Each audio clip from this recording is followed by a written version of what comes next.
2005 ششی ور است ملوانم از خالوی آوی دخم شمیجه وره خدا بینم ما پرازا خودید ام گل عش پرازا خود کن و جای خواهش اجک هاوینه گرمه اغلبم خلقی زاخو خالوی دخن و بینم اجر راستی گل اوی پریتید جای خوشم تیم خاله آوی دخن یعنی گل جای خوشم ام شول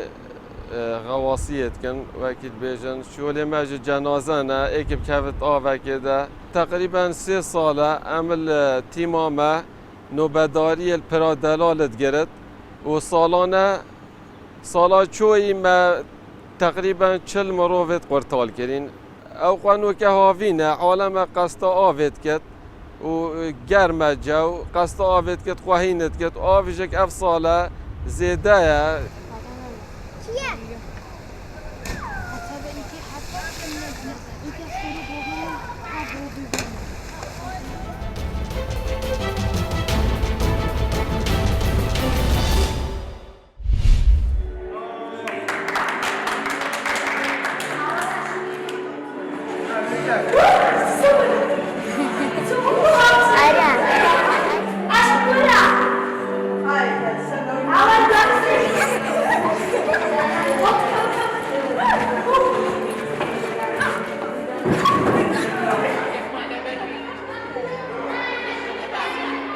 ئێمە خانەی نەوجەوانانمان هەڵبژار حەزمان کرد ئامانجمان ئەوە بوو کە زەردەخەنە بخێنە سەر ئەو منداڵانەی کە لێرەن هەروەها ئامانجمان ئەوەیە کە ئەو منداڵانەی کە لێرەن بێبەش نەبن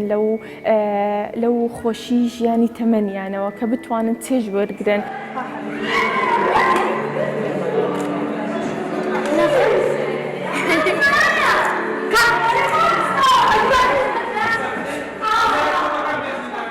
ماوەی 2 مانگە بیرمان کردەوە کە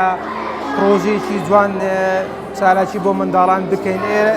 بیرمان کردەوە جێگایەک هەڵبژێرین بۆ منداڵەکان کە سوودی لێوەربگرن ئێمەش ئێرەمان بە شیاوزانی خانی نێوجەوانان کە منداڵەکان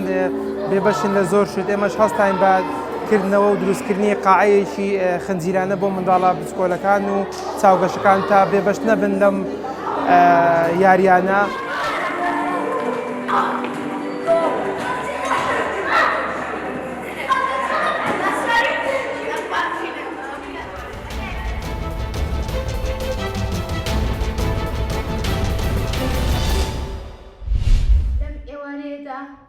دەمانەوێت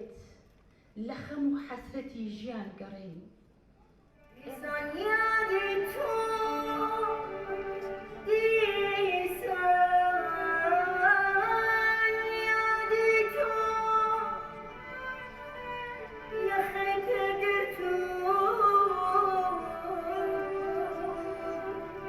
خۆشحاڵم ئەمڕۆ لە شاری سلێمانی لەم مەراسمە گرینگە بۆ مامۆستای بەڕێز و خۆشەویست ساڵح بێچار کە چەندین شعری جوان و خۆشی ئەو بەڕێزمە کردگە بە گۆرانی و ئەزانم کە خەڵک زۆر حەزیان لێ بووە من هیوای تەمەندرێژی بۆ دەخوازم بە خۆشحاڵم کە خەڵک ئەوە ئەبینم پێشوازیان کردگە بەڕێوەبەراتی گشتی ڕۆشنبیری و هونەر بەشی چالاکی وێژەی هەڵبەت ئەمڕۆ ڕێڕسمی بڵاوبوونەوەی بەرژی یەکەمی دیوانی بەندەیە ساڵح بێچار بریتە لە قەوارەی 528 لاپەڕە 335 شعری تایە بەشێکی بەرچاو لە شعرەکان لە ساڵانی پێشووە لە 30 ساڵی ڕابردووە کراون بە گۆرانی کە هەر خۆشبەختانە شار لە میوارەیە بەشێکی بەرچاو دیار لە هونەرمەندانی کە شعرەکانی ئەکرێتە گۆرانی لێرە ئامادەن ڕۆژم دەژمات بۆ دیدارێ بۆ گفت و